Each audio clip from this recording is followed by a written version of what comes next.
రాష్ట్రంలో మేడే సందర్భంగా మనం జెండావిష్కరణ చేసుకోవడం జరిగింది.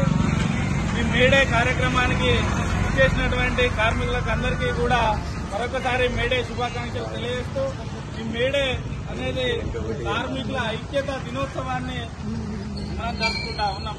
మరి కార్మికులందరూ ఐక్యంగా రావాలని ఆ రోజు ఎర్రజెండా ఆధ్వర్యంలో అనేక పోరాటాలు చేయడం జరిగింది.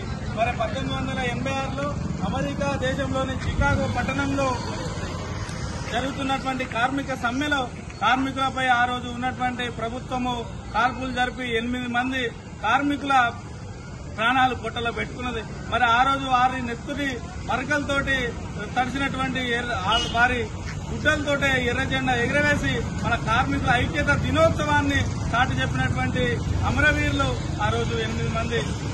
మరి ఈ అమరవీరుల స్ఫూర్తి తీసుకొని మనమంతా మేడే స్ఫూర్తి తీసుకొని మనం కార్మిక ఉద్యమాలు చేయాల్సినటువంటి అవసరం ఉన్నది. మరి ఈ రోజు దేశంలో జరుగుతుంది కార్మిక చట్టాలను 29 చట్టాలను రద్దు చేసి ఈరోజు కార్మికుల హక్కులను కాలరాస్తున్నాయి ప్రభుత్వాలు. మరి ఈరోజు మనకు ఆ రోజు మేడే రోజు జరిగినటువంటి ఆ 8 గంటల పని దినాన్ని ఎత్తివేసే కుట్ర ఇప్పుడు మళ్లీ ప్రభుత్వం చేస్తా ఉన్నది.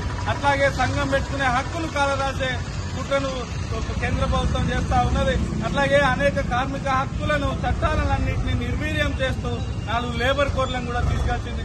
మరి ఇప్పుడు మన అందరం కూడా ఈ మేడే స్ఫూర్తితోటి కార్మిక హక్కుల కోసం మళ్ళీ ఐక్య ఉద్యమాల కోసం కూడా మనం అందరము సిద్ధంగా ఉండి మన హక్కులను మనం కాపాడుకోవాలని ఈ మేడే సందర్భంగా మీ అందరికీ పిలుపునిస్తూ, అట్లాగే దేశవ్యాప్తంగా ఈ నెల 20వ తారీఖున దేశవ్యాప్త సమ్మెకు కూడా మన కార్మిక సంఘాలు పిలుపునివ్వడం జరిగింది. మరి ఈ సమ్మె కూడా కేంద్ర ప్రభుత్వం అనుసరిస్తున్నటువంటి కార్మిక వ్యతిరేక విధానాలకు వ్యతిరేకంగా ఈరోజు మే 20వ తారీఖున సమ్మె జరుగుతా ఉన్నది.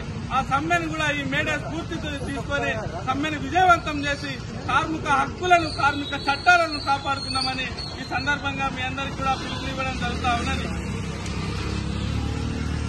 కార్మికుల ఐక్యత, కార్మికుల ఐక్యత, మేడే మేడే మేడే కార్మికుల ఐక్యత, సిపిఎం సిపిఎం.